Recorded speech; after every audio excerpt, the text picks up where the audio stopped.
Reading music is easier than you think. So let me break this down. Just in case you see this note used. So this note could be written on a C. So this note represents 4 beats. So learn to count this note with your head. So all you need to do is nod your head 4 times. So if this note is written on a C, for instance, so you play your C and nod your head 4 times. So we have 1, 2, 3, 4. The same way, if this note is written on the C, this note represents 2 beats. So all you need to do is play your C and nod twice, which is 1, 2. That's all before you let go. The same way, if this note is written on the C, this note represents 1 beat. So all you need to do is play your C and nod your head once. You understand? So it should be C, and that's it. The same way, if you see this note written on the C, so it means this note will play the C here and also play the C here.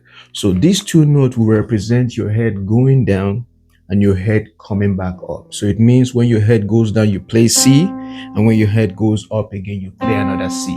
So it should be C, C, which is down, up. All right, if that makes sense.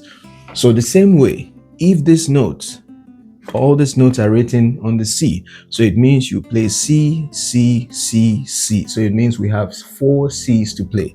So in this case now, when your head goes down, you're going to play 2 notes, which is C, C. And when your head goes up, which is this remaining 2, which will be C, C.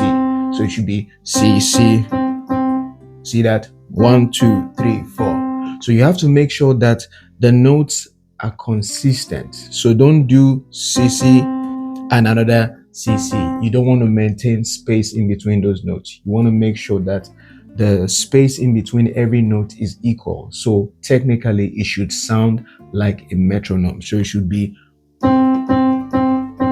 see that? So now if we try to play everything together now. So let's take, for instance, now we have all these notes and we want to try to play all of them at once, only once. All right, so we're playing this once, play this once, play this once, play this once, and play this once. So let's count them first before we worry about trying to play that with a note. So this will be 1, 2, 3, 4. 1, 2, 1, 1, and 1 E and A. See that again? So let's do that again. So we have 1, 2, 3, 4.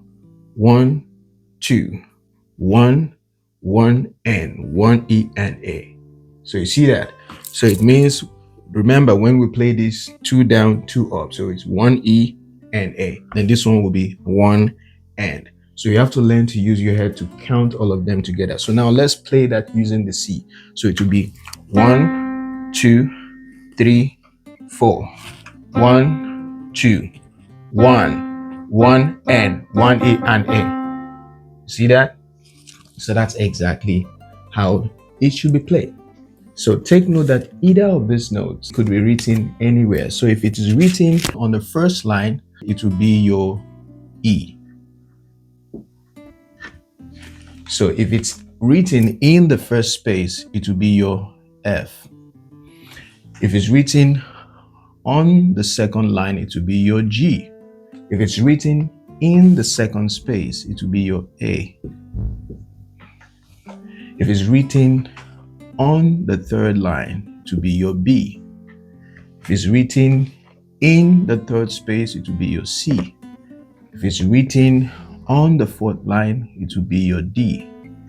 If it's written in the fourth space, it will be your E. And if it's written on the fifth line, it will be your F. And that's it. So take note that any of these notes now could be written on any of these alphabets. So once you see that written on those alphabets, you just use the counts on that alphabet, if that makes sense. All right. Did you know that it was this simple? If you never knew, type that in the comments. And if you would like to see more content like this, make sure you click on the like button and also share with someone that is going to benefit from this. And don't forget, click on the subscribe button. Make sure you turn on the notification bell icon, or follow me for more content like this. And if you have any questions, type that in the comments and I will check the comments when I can. All right. Thank you so much, and I'll see you again.